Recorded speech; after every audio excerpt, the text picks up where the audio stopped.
ప్రకృతి వ్యవసాయ సోదరులందరికీ మా నమస్కారం అండి. ఈరోజు మా పొలంలో ప్రకృతి వ్యవసాయ విభాగం వారు సూచించినటువంటి నవధాన్యాలు పైరు వేయటం జరిగింది. తొలకరగా ముందుగా మనం వేసే జరిగింది. దీనిని మేము వారు సూచించిన విధంగా దమ్ములో కాయ దున్ని వరి నాటు వేయటం జరుగుతుంది. ఈ విధంగా వేయటం వల్ల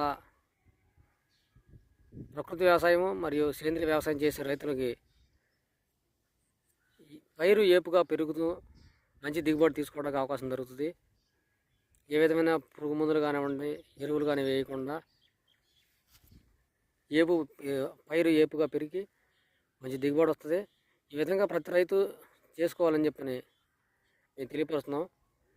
ధన్యవాదాలు.